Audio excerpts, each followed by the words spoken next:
My name is Sarah.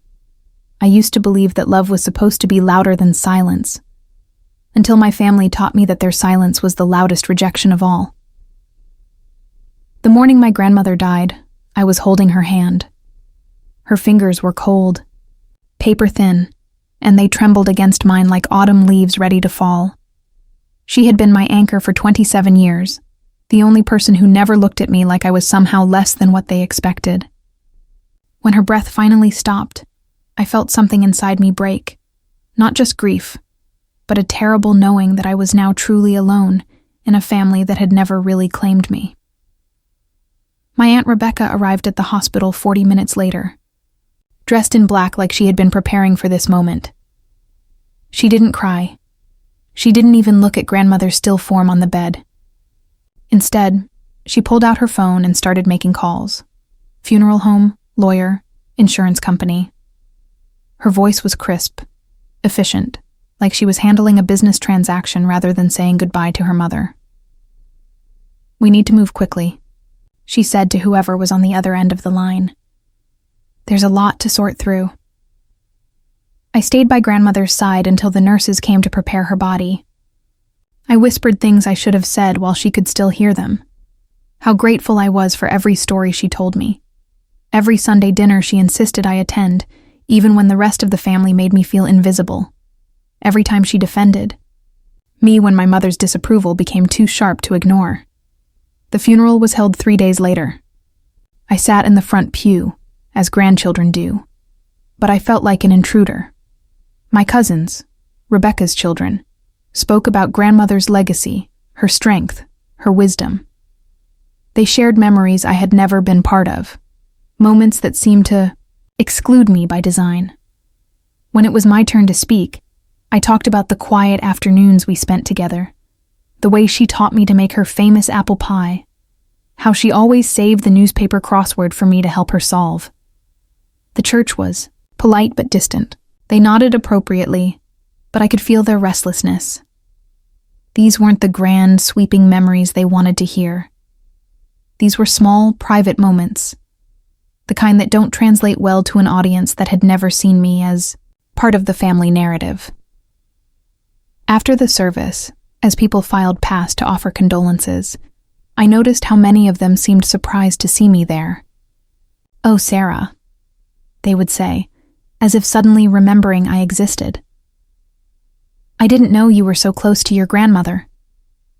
That's when I realized that my place in this family had always been invisible to everyone except the one person who mattered most, and now she was gone. Before we continue, drop a comment. Where are you watching this from, and what time is it there? I'd love to know how far this story is reaching. Sometimes the most painful truths need to travel the farthest to find the people who understand them. The meeting happened exactly 1 week after the funeral. Rebecca called it settling grandmother's affairs, but the way she said it made my stomach clench with dread. She had chosen the dining room in grandmother's house, the same room where we used to gather for Christmas dinner, where grandmother would insist I sit next to her even when there wasn't quite enough space, where she would slip me extra helpings of everything, while pretending not to notice my mother's disapproving looks. Now the table was covered with manila folders, legal documents, and keys attached to small paper tags. Rebecca sat at the head of the table, grandmother's seat, wearing the same black dress she had worn to the funeral. My mother sat to her right, my Uncle David to her left. I arrived exactly on time, but they had clearly been talking for a while. Their conversation stopped abruptly when I walked in, leaving behind the kind of silence that feels like guilt. "Sarah," Rebecca said, not looking up from the papers. "We were just getting started." But the table told a different story. The documents were already sorted into neat piles, the keys already arranged in careful rows. This wasn't the beginning of anything. It was the end of a conversation I had never been invited to join. "As you all know," Rebecca continued, her voice taking on the same business-like tone she had used at the hospital, "Mother left very clear instructions about how she wanted her property distributed. She was very specific about keeping the family assets together, maintaining the legacy she and Dad built. She picked up a folder from the pile in front of her and opened it with ceremonial precision. Inside were property deeds, all bearing fresh signatures and official seals. The house and the adjoining land will go to David and me, to be held in trust for the next generation. The savings account will be split between the grandchildren, equally of course, and the personal items. She gestured to a handwritten list, and Mother was very thoughtful about who should receive what. I listened to her read through the distribution like someone announcing winners at an award ceremony. David would get the vintage car Grandfather had restored. My mother would receive Grandmother's jewelry collection. Each of my cousins would inherit specific pieces of furniture, artwork, or family heirlooms. My name wasn't mentioned once. I sat there, watching keys and deeds change hands like party favors, feeling like I was witnessing something happening to someone else. The room felt hot and airless, and I could hear my heartbeat in my ears, but I couldn't seem to find my voice. This was impossible. Grandmother had lived in this house for 43 years. I had spent every summer here as a child, every holiday, every weekend when my parents' marriage was falling apart and she was the only safe harbor I knew. What about the caregiving? I finally managed to say, my voice sounding strange and distant even to myself. I've been taking care of her for the past 3 years. I moved back here to help her, And we're grateful for that, Rebecca interrupted, but her tone suggested anything but gratitude. Mother appreciated your assistance, but caregiving doesn't change the legal structure of an estate. These documents were prepared well in advance, when Mother was still mentally sharp and able to make clear decisions. The implication hung in the air like smoke, that somehow, in the final years when I was helping Grandmother with her medication, driving her to doctor appointments, grocery shopping, and staying overnight when she was frightened or confused, she had somehow become less capable of making decisions. But apparently, she had been mentally sharp enough to sign away every piece of her life, without mentioning it to the person who had been closest to her. I looked around the table at faces that had become suddenly unfamiliar. My mother was studying, her hands unable to meet my eyes. David was shuffling through his pile of papers like he was reviewing something important. Rebecca was already moving on to the next folder, the next distribution, the next erasure of my presence in this family. There must be some mistake, I said, and this time my voice was stronger, clearer. Grandmother never mentioned any of this to me. She would have said something. Rebecca finally looked directly at me, and I saw something in her expression that I had been trying to ignore for years, a cold satisfaction, like she had been waiting for this moment. Sarah, I understand this is difficult, but Mother was very clear about her wishes. She wanted to ensure that the family property stayed within the family line. She was concerned about stability. Stability. The word hit me like a slap. My divorce 3 years ago, my struggles to find steady work, my decision to move back home to care for Grandmother, all of it suddenly reframed as evidence of my unworthiness. I had sacrificed my own life to be here, to help, to love the one person who had always loved me back without conditions. And now that sacrifice was being used as proof that I couldn't be trusted with the legacy she had left behind. I stood up, my chair scraping against the hardwood floor that I had helped Grandmother refinish just last summer. I need to see the original documents. I need to understand how this happened. The documents are all here, Rebecca said, tapping the folder. Everything is legal and properly filed. The estate has already been processed through probate. When? I asked. When did all of this happen? Because I was here every day. I never saw any lawyers, any signing ceremonies, any... Mother handled her affairs privately, my mother said quietly, speaking for the first time since I had arrived. She didn't want to burden anyone with the details. Burden. Another word. That felt like a weapon. I had never been a burden to Grandmother. I had been her companion, her helper, her granddaughter, who called every morning and every evening, who knew exactly how she liked her tea and which television programs made her laugh. I had been the one who sat with her when she was scared, who held her hand through every doctor's appointment, who helped her write letters to old friends and organize her photographs. But apparently, I had also been the one person she couldn't trust with the truth about her own wishes. I walked out of that dining room feeling like I was sleepwalking. The house that had been my second home for nearly 3 decades suddenly felt foreign, like I was trespassing in someone else's life. I could hear them continuing their business behind me, more papers rustling, more keys being distributed, more decisions being made about a legacy that had apparently never included me. The drive back to my apartment took forever and no time at all. I sat in my car in the parking lot, staring at the building that had become my temporary refuge when I moved back to town to help grandmother. It was supposed to be temporary. I had planned to stay just long enough to help her get settled.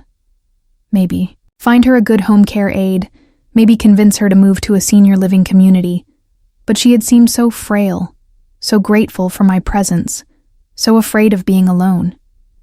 "Just a little longer," she would say, whenever I mentioned other arrangements. "Just until I feel stronger." And I had stayed. I had put my life on hold, turned down job opportunities in other cities, ended a relationship with someone who couldn't understand why I needed to be here. I had made grandmother my priority, my responsibility, my purpose. And now I was learning that while I was reorganizing my entire life around caring for her, she was reorganizing her entire legacy around excluding me. That night I couldn't sleep. I kept replaying the meeting, searching for signs I had missed, clues that might have prepared me for this moment. Had grandmother seemed secretive in her final months? Had she been trying to tell me something I was too distracted to hear? Or had she simply been protecting me from the knowledge that my place in this family was even more precarious than I had realized? I got up at 3 a.m. and made tea, the same chamomile blend grandmother and I used to share during our late-night conversations. The ritual felt hollow without her voice across from me, without her stories about the family members I had never met, without her gentle questions about my own life and dreams. That's when I remembered the blue folder. It was sitting on my bookshelf, exactly where I had left it 6 months ago. Grandmother had given it to me on one of her bad days when she was confused about time and kept asking for people who had died years before. I had assumed it was just old photographs or letters she wanted me to keep safe, the kind of sentimental items elderly people worry about losing. "Keep this safe," she had whispered, pressing the folder into my hands with surprising strength. "Until the right time. You'll know when."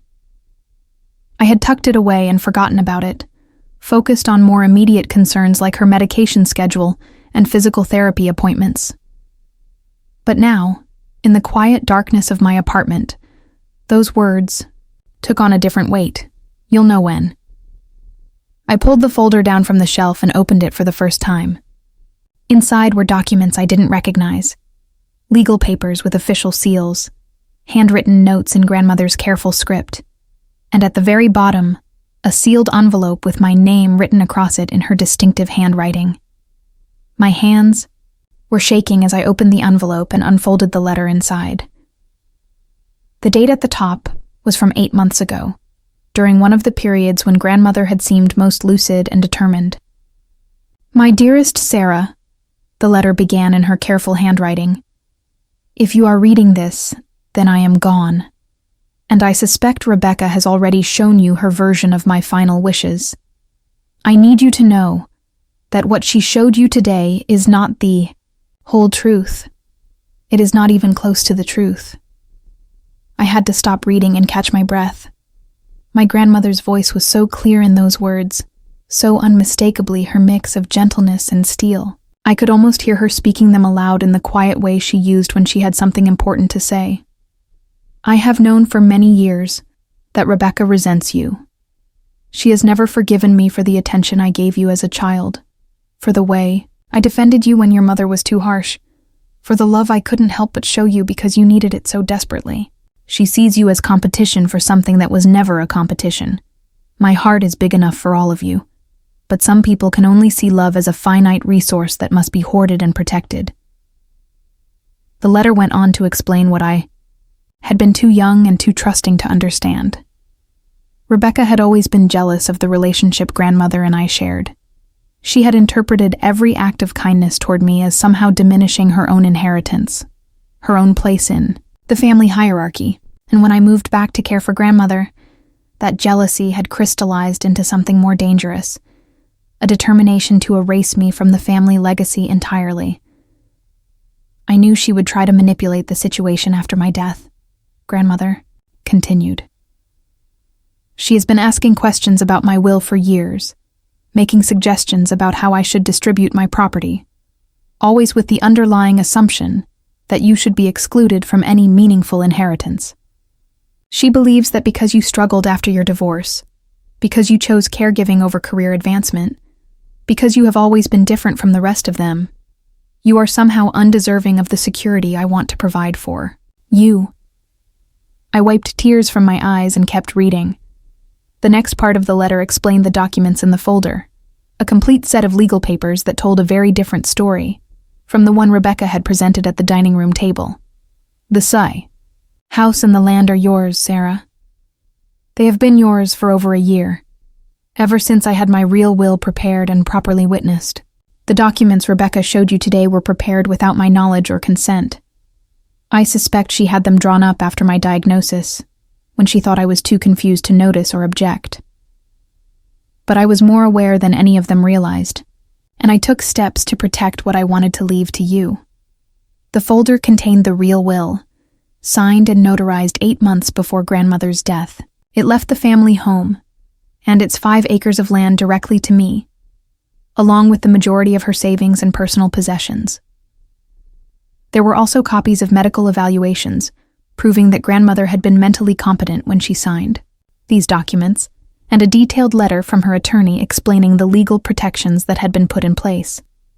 But perhaps most importantly, there was evidence that the documents Rebecca had used to claim the property were forgeries. The signatures didn't match, the dates conflicted with medical records, and the witnesses listed had never actually been present for any legal proceedings. I am sorry, my dear one, that I couldn't tell you about this while I was alive, grandmother's letter concluded.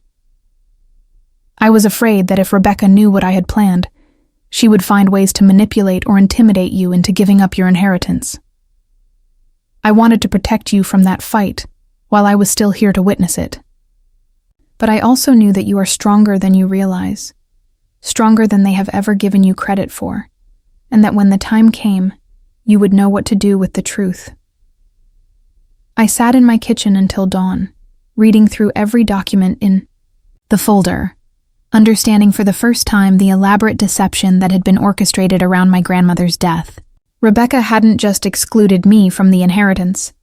She had actively worked to steal what was rightfully mine, counting on my grief and shock to prevent me from questioning her version of events. But grandmother had anticipated this. She had known her daughter well enough to predict the betrayal, and wise enough to prevent it. Every document in the folder was legally binding and properly executed. The property was mine, had been mine for months before grandmother's death, and Rebecca's dramatic distribution of keys and deeds had been nothing more than an elaborate performance with no legal authority whatsoever. I called in sick to work and spent the next 3 days researching property law and consulting with the attorney whose name was in grandmother's folder. He was a kind, elderly man who had known my grandmother for decades and had been expecting my call. She was very specific about how this should be handled, he told me during our meeting. She wanted you to have time to grieve, to process the loss, before you had to deal with the legal complications. But she also wanted to make sure you had all the tools you needed to reclaim what belongs to you. The process of challenging Rebecca's claims was surprisingly straightforward once I had the real documents. The attorney filed the necessary paperwork with the county recorder's office, requesting an official review of all property transfers following my grandmother's death. Within a week, we had a hearing scheduled with a probate judge who would examine both sets of documents and determine which ones were legally valid. I didn't tell anyone in my family about the hearing. I didn't want to give Rebecca time to prepare more lies or attempt to intimidate me into backing down. Instead, I went alone, carrying the blue folder and wearing the same black dress I had worn to grandmother's funeral. The courtroom was small and quiet, nothing like the dramatic legal proceedings you see in movies. Rebecca arrived with her own attorney, looking confident and slightly annoyed, like she was dealing with a nuisance that would be quickly resolved in her favor. She nodded at me politely, the way you might acknowledge a distant acquaintance, not the granddaughter she had just systematically robbed of her inheritance. The judge was a middle-aged woman with kind eyes and a no-nonsense manner. She examined both sets of documents carefully, comparing signatures, checking notarization dates, and reviewing the medical records that proved grandmother's mental competency at the time she signed the real will. "Mrs. Morrison," she said, addressing Rebecca directly, "can you explain the discrepancies in these signatures? The document you submitted shows your mother's signature dated 3 days after her death." Rebecca's attorney whispered urgently in her ear, but I could see the color draining from her face. She had been so confident in her deception, so sure that I would never question her authority or investigate the legitimacy of her claims. It had never occurred to her that grandmother might have anticipated her betrayal and taken steps to prevent it. "Your Honor," Rebecca's attorney said, "my client was acting in good faith based on documents that were provided to her by the deceased's previous attorney. If there are irregularities, they were not intentional." But the judge had already made her decision. The documents submitted by Sarah Mitchell are clearly authentic and legally binding. The property transfers claimed by Rebecca Morrison are invalid and will be reversed immediately. Ms. Mitchell, you are the rightful heir to the property in question. I walked out of that courtroom with a set of keys to the house I had grown up visiting, the land I had helped grandmother tend, the legacy she had always intended me to have. But more than that, I walked out with something I had never expected to feel again: the knowledge that I had been truly, deeply loved by someone who had seen me clearly and chosen me anyway. Rebecca waited for me in the parking lot. For the first time in my life, she looked uncertain, almost fragile. The confident woman who had presided over that awful dining room meeting was gone, replaced by someone who suddenly understood that her carefully constructed narrative had completely unraveled. "Sarah," she said, and her voice was different, smaller, less sure. "I think there's been a misunderstanding. I was only trying to do what I thought was best for the family." I looked at her for a long moment. This woman who had spent my entire life making me feel like I didn't quite belong, who had orchestrated an elaborate theft of my inheritance, who had counted on my grief and confusion to cover her tracks. I thought about all the things I could say, all the anger I could express, all the ways I could make her understand how deeply her betrayal had wounded me. Instead, I said, "The misunderstanding was mine. I thought family meant something different than it apparently does to you." I got in my car and drove to the house, my house now, and sat in the driveway for a long time. It looked exactly the same as it had 2 weeks ago, when I was still the excluded granddaughter who had been erased from the family legacy. The garden still needed tending. The front porch still needed painting. The apple tree in the backyard was still heavy with fruit that grandmother and I would never harvest together. But something fundamental had shifted. This wasn't just the place where I had been tolerated as a child, or where I had provided caregiving as an adult.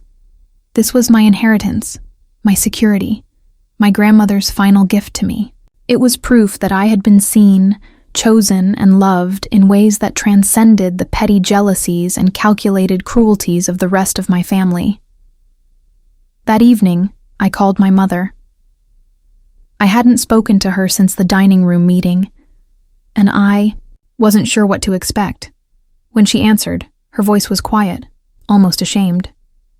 "Sarah," she said before I could speak, "Rebecca told me what happened at the courthouse today. I didn't know. About the real will. About what she had planned. I thought the documents she showed us were legitimate. I wanted to believe her, but I also remembered the way she had avoided my eyes during that meeting, the way she had accepted my exclusion so easily, as if it were natural and expected, rather than a devastating betrayal.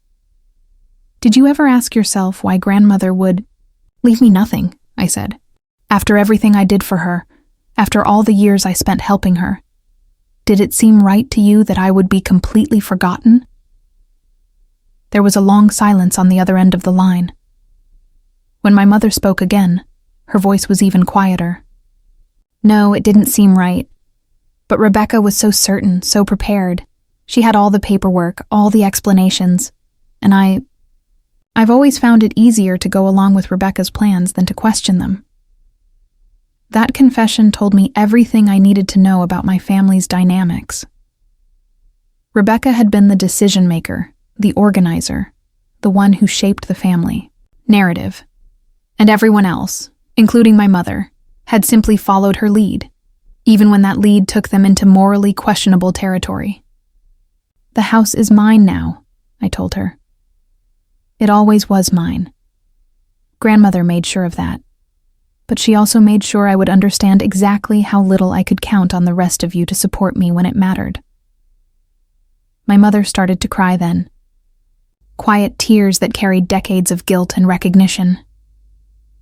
What can I do, Sarah? How can I make this right? I thought about that question for a long time after we hung up.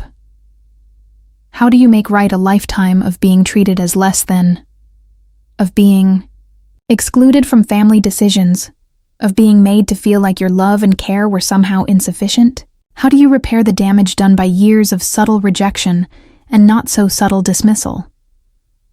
The answer, I realized, was that you don't. Some wounds are too deep, some betrayals too calculated, some patterns too entrenched to be fixed with apologies or good intentions. What you do instead is build something new on the foundation of what you've learned about yourself and what you're worth.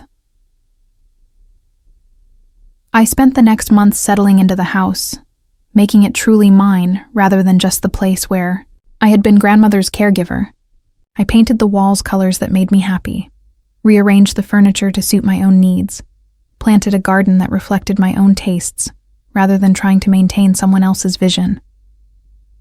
Rebecca never contacted me directly, though I heard, through my mother, that she had been telling people the inheritance was the result of undue influence, that I had somehow manipulated grandmother in her final years to change her will. It was exactly the kind of narrative I would have expected from her, one that cast me as the villain and herself as the victim of my deception. But I had learned something important from grandmother's final lesson. The truth doesn't need to be defended to people who are determined to believe lies. The people who mattered, the attorney, the judge, the few family friends who had known grandmother well, understood exactly what had happened and why. The people who wanted to believe Rebecca's version of events were never going to be convinced, by facts or evidence anyway.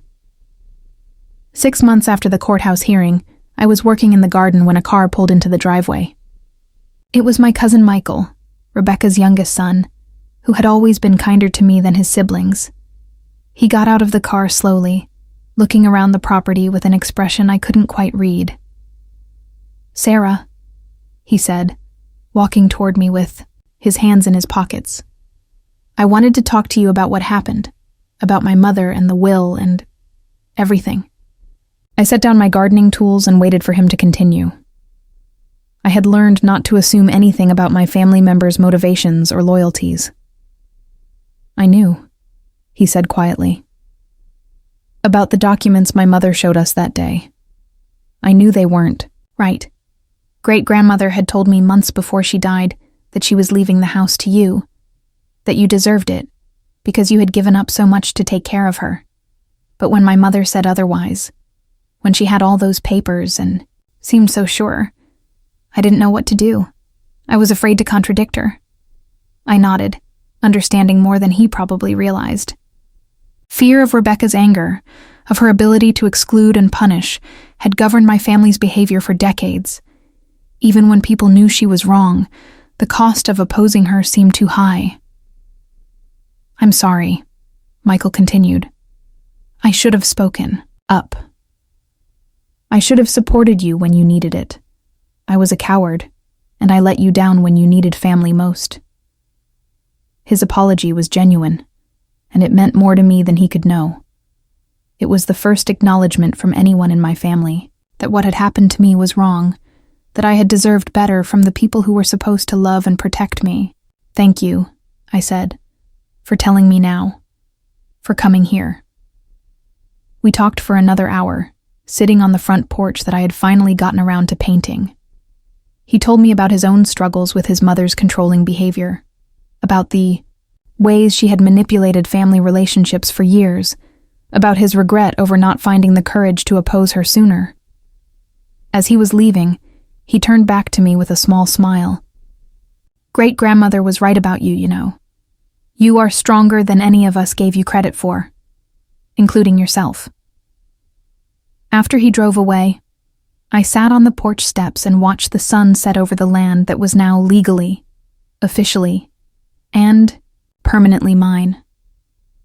The house that had always felt like home finally was home. The garden I was tending was my garden. The future I was planning was my future. Grandmother's voice came back to me then, one of the last coherent conversations we had shared. She'd been sitting in her favorite chair, looking out at the apple tree in the backyard, when she said, "True roots don't shout, Sarah. They don't demand attention or require validation. They just hold, quietly and steadily, through every storm." I understood now what she had been trying to tell me. My place in this family had never been about their recognition or approval. It had been about the quiet, steady love I had given and received, the care I had provided without expecting reward, the loyalty I had shown even when it wasn't returned. They had tried to erase me from the family legacy, but they had failed. Not because I had fought back with anger or demanded my rights, but because someone who truly mattered had seen my worth and made sure it was protected. Grandmother's final gift to me wasn't just the house or the land or the financial security. It was the knowledge that I had been truly, deeply, unconditionally loved by someone who knew me completely. Some inherit houses. Others inherit the silence that guards them. But the rarest inheritance of all is the certainty that you were chosen, protected, and cherished by someone who saw past everyone else's blindness to the truth of who you really are.